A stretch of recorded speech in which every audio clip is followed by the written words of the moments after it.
नमस्कार. आपण मागच्या व्हिडिओमध्ये हॅकर म्हणजे कोण हे पाहिलं होतं. आज आपण स्कॅममध्ये आणि हॅकमध्ये काय फरक आहे ते पाहणार आहोत. आज आपला हा चौथा व्हिडिओ आहे आणि आजचा व्हिडिओ हा खरंच तुमचे डोळे उघडणारा आहे, कारण आज आपण स्कॅम आणि हॅकमध्ये काय फरक आहे ते बघणार आहोत. अनेक लोकांना यामधील फरक माहीतच नाही. मित्रांनो, जेव्हा कोणाचे पैसे जातात तेव्हा काही लोक म्हणतात माझा मोबाईल हॅक झाला, माझं बँक अकाउंट हॅक झालं. पण खरं सांगायचं झालं तर बहुतेक वेळा हे हॅकिंग नसतं तर तो स्कॅम असतं. आजचा व्हिडिओ शेवटपर्यंत पाहिल्यास तुम्ही आयुष्यभर ही चूक करणार नाहीये. सर्वात आधी एक प्रश्न, तुमच्यासोबत किंवा तुमच्या ओळखीच्या कोणासोबत कधी स्कॅम झाला आहे का? फोन आला होता का? OTP विचारला होता का? आणि पैसे गेले होते का? आणि नंतर असं म्हटलं होतं का माझं अकाउंट हॅक झालं? आज आपण पाहणार आहोत ते हॅकिंग नव्हतं तर तो एक स्कॅम होता. मित्रांनो, स्कॅम म्हणजे काय? सोपे भाषेत सांगायचं झालं तर स्कॅम म्हणजे फसवणूक करून तुमच्याकडून माहिती, पैसे किंवा तुमच्या अकाउंटचा ॲक्सेस मिळवणं. ही पूर्ण प्रक्रियेला आपण स्कॅम असं म्हणतो. स्कॅमची खास गोष्ट काय तर स्कॅममध्ये तुमची संमती असते, पण ती फसवणुकीने त्या ठिकाणी मिळवलेली असते. म्हणजेच तुम्ही स्वतः OTP सांगता, तुम्ही स्वतः लिंकवर क्लिक करता, तुम्ही स्वतः फेक ॲप इन्स्टॉल करता. थोडक्यात सांगायचं झालं तर स्कॅम तुमच्यामुळे होतो, तुमच्या मोबाईलमुळे नाही. हॅकिंग होणं म्हणजे काय? आता हॅकिंग म्हणजे तांत्रिक पद्धतीने परवानगी नसताना सिस्टीममध्ये घुसखोरी करणे होय. हॅकिंगमध्ये तुमची संमती नसते, त्यामध्ये तुमची चूक कमी असते, टेक्निकल स्किल्स जास्त वापरली जातात. थोडक्यात हॅकिंग म्हणजे तुमच्या घराचे दार तोडून आतमध्ये येणे होय. आता आपण स्कॅमचे एक उदाहरण बघूया. समजा तुमचं घर आहे आणि कोणी दारावर येऊन म्हणालं मी पोस्टमन आहे. तुम्ही विश्वास ठेवून दार उघडलं. चोर आतमध्ये आला आणि त्याने चोरी केली तर हा स्कॅम आहे असं म्हणावे लागेल. भारतात होणाऱ्या 90 ते 95% घटना ह्या स्कॅम असतात, ना की हॅकिंग असतं. तर स्कॅम कसा होतोय हे आपण स्टेप बाय स्टेप बघूया. स्कॅम हा कधीच अचानक होत नाही, तर सुरुवातीला तुम्हाला कॉन्टॅक्ट केला जातो, तुम्हाला फोन कॉल केला जातो, व्हॉट्सअपवर मेसेज केला जातो, तुम्हाला SMS पाठवला जातो, ईमेल केला जातो. आता आपण स्टेप नंबर 2 बघूया. यामध्ये विश्वास निर्माण केला जातो. मी बँकेतून बोलतोय, मी कस्टमर केअर एक्झिक्युटिव्ह आहे, मी गव्हर्नमेंट ऑफिसर आहे. अशा प्रकारे विश्वास निर्माण करण्याचं काम यामध्ये केलं जातं. यानंतर भीती किंवा लालच दाखवली जाते. यामध्ये तुमचं अकाउंट बंद होईल, तुम्हाला प्राईज मिळाला आहे, तुम्हाला ऑफर आलेली आहे. यानंतर पुढच्या स्टेपमध्ये ॲक्शन घ्यायला भाग पाडलं जातं. तुम्हाला आलेला OTP सांगा, तुमच्या व्हॉट्सअपला लिंक पाठवली आहे त्यावर क्लिक करा, तुम्हाला पाठवलेले ॲप्स इन्स्टॉल करा. शेवटचा आणि महत्त्वाचा टप्पा हा नुकसानीचा आहे. या टप्प्यावर स्कॅम पूर्ण होतो आणि प्रत्यक्षात नुकसान होते. यामध्ये बँक खाते किंवा UPI मधून पैसे काढले जातात, त्याचबरोबर तुमचे अकाउंट ही त्या ठिकाणी ब्लॉक केली जाते.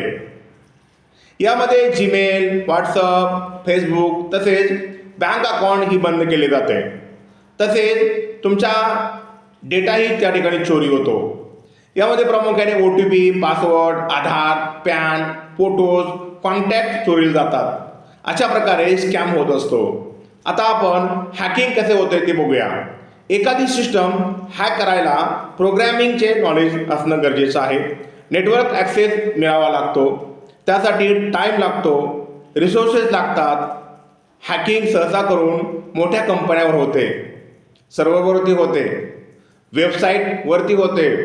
कारण काय तर तिथे मोठा प्रमाणात डेटा असतो आणि हॅकरला ॲक्सेस मिळाला तर त्याला फायदा होत असतो.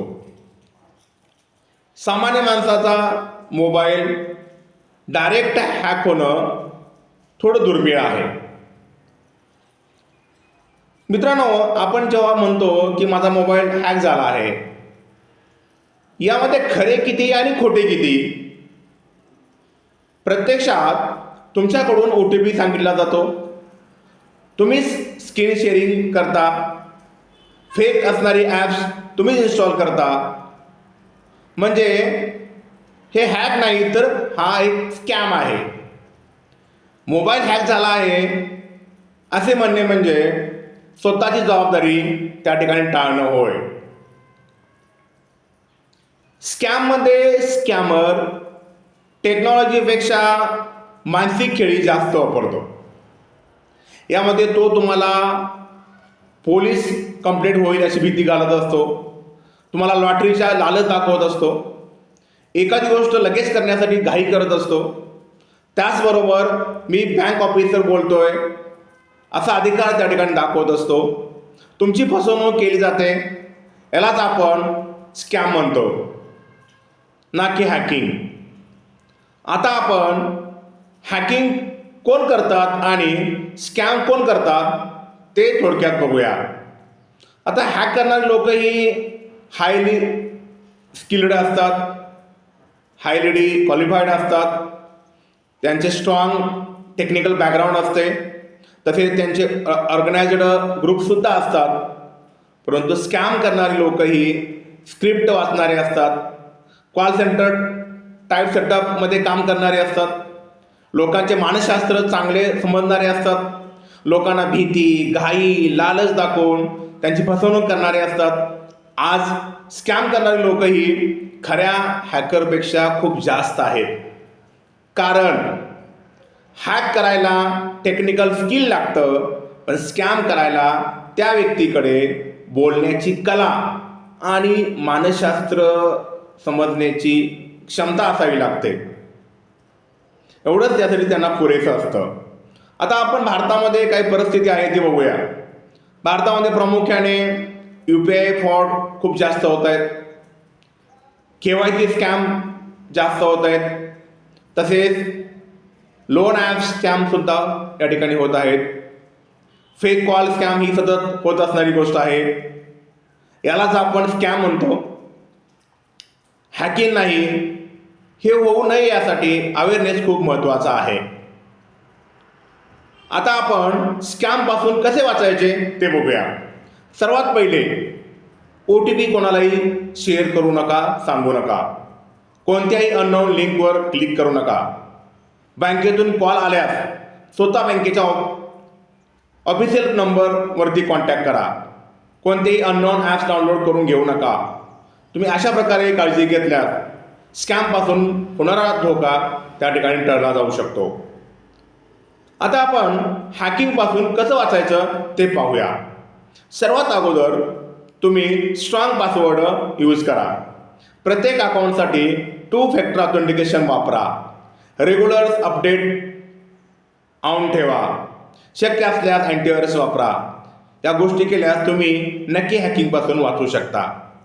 थोडक्यात सांगायचं झालं तर स्कॅम हा तुमच्यामुळे होतो आणि हॅकिंग हे तंत्रज्ञानातील त्रुटीमुळे होतं.